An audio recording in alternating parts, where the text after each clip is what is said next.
Hey everyone, so it's a nice day in London today. We don't get many of them, so we have to make the most of them when we do.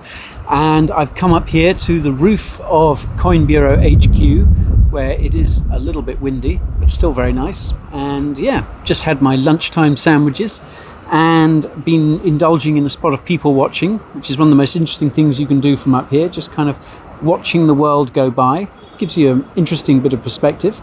And just having a think about all the sort of crazy stuff that's been going on in the last few days, because obviously all the talk has been about terror and the disaster that is Luna and UST, and it's been a really, really tough week for crypto.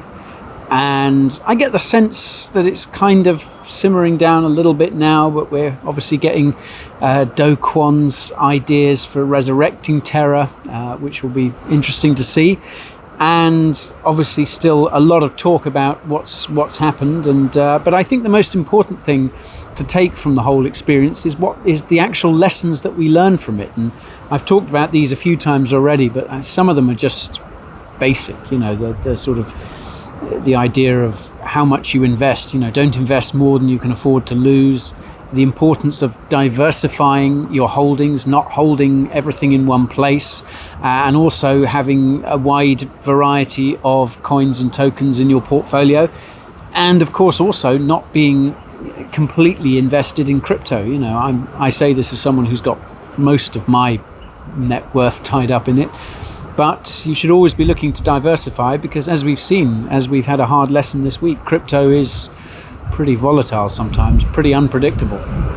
Anyhow, I thought I'd give you a little bit of an update on some of the other stuff that I'm working on this week, because there's a few kind of non-crypto things that I've been looking into as well. So first up, we've got a video about the Wirecard scandal. I was filming that earlier today, so that should be coming at you pretty soon.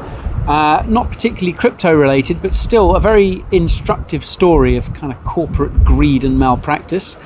And I've also been looking at the MICA report, this proposed bill by the European Union, which has some pretty funny ideas about crypto, really. And as I say in the video, it's kind of flown under the radar a little bit because people's focus has kind of been elsewhere, and the EU hasn't historically been the most crypto-friendly of places, and this bill certainly isn't going to help that. But it's really important that we subject these sort of things to the correct level of scrutiny, because they are going to have a profound effect, not just on crypto in Europe, but crypto worldwide, even if that means that crypto projects are driven out of Europe and look to go to more friendly jurisdictions. And then the other video that I'm currently in the process of putting together is one about the current food crisis that the whole world is facing. And it's pretty grim, really, folks. I've got to say, it's not looking good. And obviously this has been made worse by, there's so many factors. A lot of them kind of overlap with the economic situation that we're seeing at the moment. The things like the war in Ukraine, the continued fallout from COVID, all of these sorts of factors. So, you can maybe add food scarcity to the list of things you should be worried about. But one thing I'm not worried about is the long-term prospects for crypto, because even after the week that we've had, even with everything going on, I am 100% certain that crypto is going to keep going from strength to strength. Okay, we have a bear market setting in, prices are going to be suppressed for a while, it could be a bit of a tricky time, but the trajectory for crypto is only going to go up in the long term. And as I always like to say, if in doubt, zoom out.